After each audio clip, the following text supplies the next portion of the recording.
Today, we're going to uncover the one tiny thing the world's most successful people do every single day.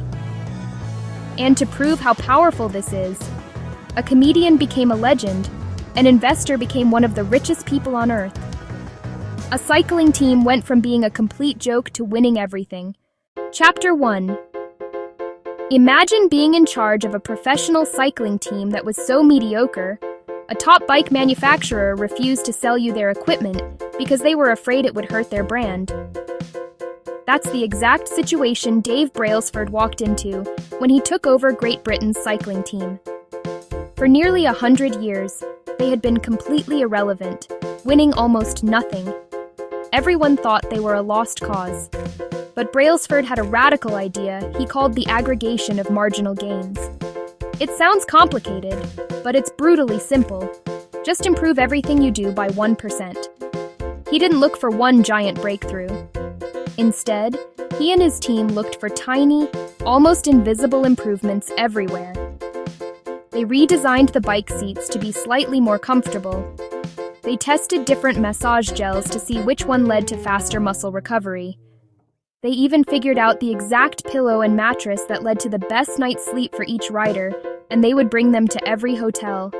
They painted the inside of the team truck white to spot little bits of dust that could compromise the finely tuned bikes.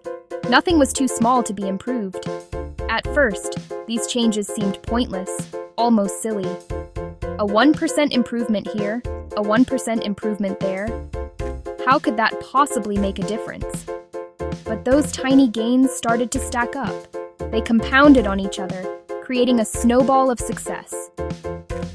Just 5 years after Brailsford took over, the British cycling team dominated the 2008 Olympic Games, winning 60% of the gold medals available. They repeated that success in 2012. They went on to win 5 Tour de France titles in 6 years. They went from being a laughingstock to the most dominant force in their sport, all because they focused on getting just 1% better every single day. Chapter 2. Now, let's talk about Jerry Seinfeld. Before the TV fame, he was a stand-up comic trying to make it. His secret wasn't just being funny, it was a relentless, simple system. A young comedian asked him for advice. Seinfeld shared his method. Be a better comic by creating better jokes. The only way, write every single day. That's the core of his philosophy. He tracked progress with a big wall calendar, whole year on one page. Every day he wrote, he put a big red X. After a few days, you'll have a chain. Just keep at it. The chain grows longer each day. You'll like seeing the chain after a few weeks. Your only job, don't break the chain. It wasn't about a masterpiece each day. It was about showing up and doing the work. Not to write the perfect joke, but to not break the chain. That visual cue created momentum. The longer the chain, the more motivated he got. It turned getting better into a simple. It turned getting better into a daily. It turned getting better into a visible task. Add another link.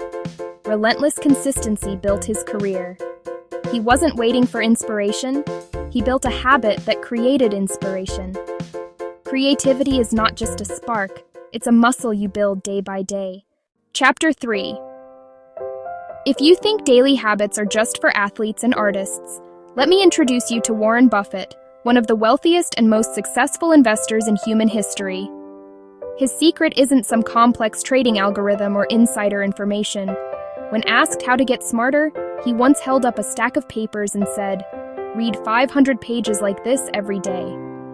That's how knowledge works. It builds up, like compound interest. All of you can do it, but I guarantee not many of you will do it. This isn't an exaggeration. Even today, in his 90s, Buffett spends about 80% of his day reading. His daily habit is to absorb information. Financial statements, journals, industry reports, newspapers.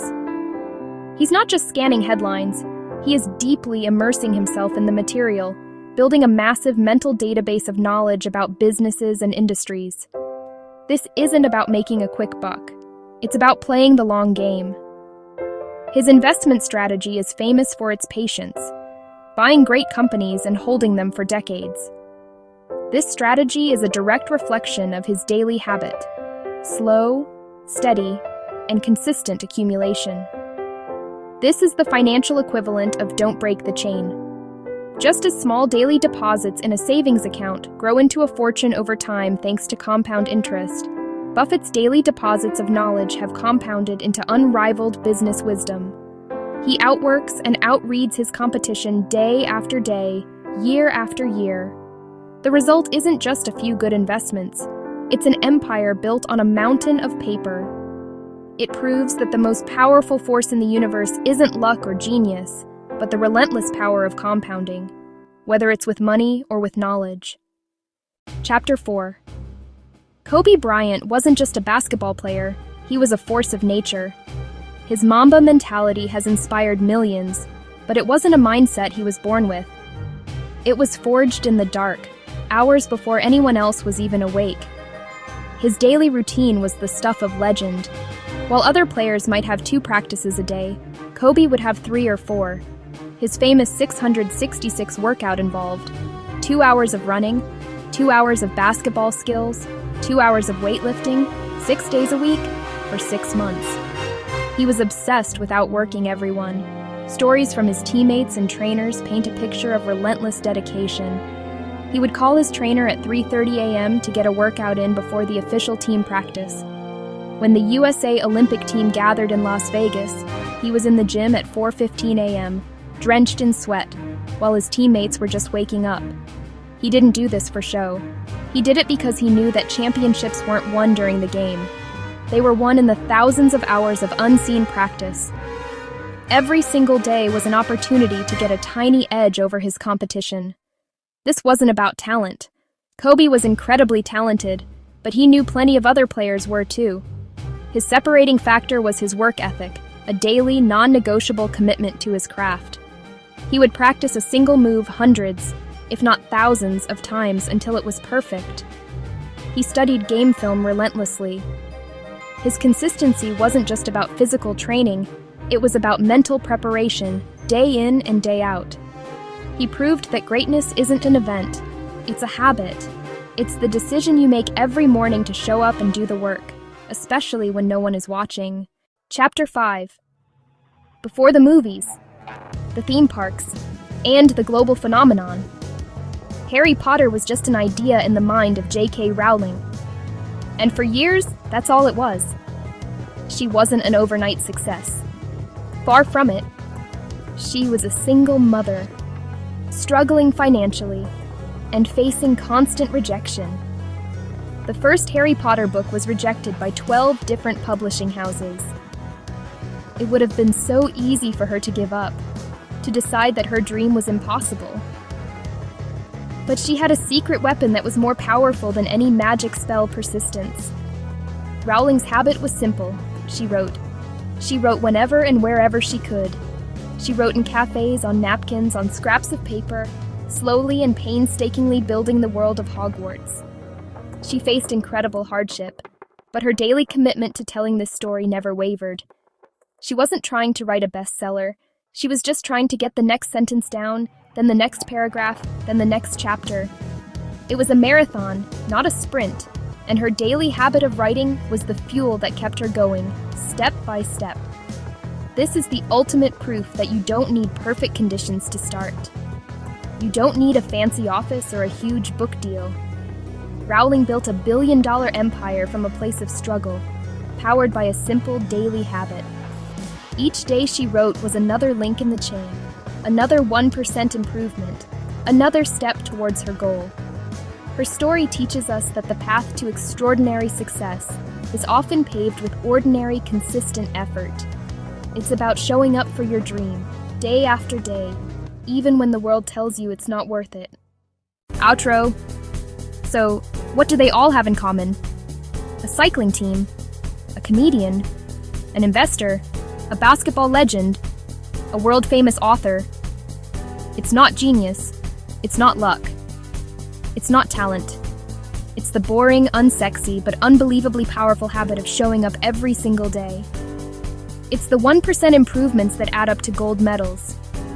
It's the unbroken chain of red X's on a calendar. Daily commitment, reading. Daily commitment, practicing. Daily commitment, writing. They all understood that your future self is built by the small things you do consistently today. The grand slam home runs of life are a result of taking practice swings every single day. You have that same power within you, right now. You don't need to change your entire life overnight. That's not how it works. You just need to pick one thing. One small, ridiculously achievable habit. Maybe it's reading for 10 minutes. Maybe it's doing 10 push-ups. Maybe it's writing 50 words. Maybe it's practicing an instrument for 5 minutes. The smaller, the better, because it makes it impossible to fail. The goal isn't to be perfect. The goal is to be consistent, to build the chain. So here's my challenge to you. Pick one small habit you want to build, just one, and commit to doing it every single day for the next 30 days. Don't break the chain. Let me know in the comments what your one habit is going to be, and come back in 30 days to report on your progress. Let's hold each other accountable. If this video inspired you, do me a huge favor and hit that like button, subscribe so you don't miss what's next, and share this with someone who needs to hear it. Now go start your chain.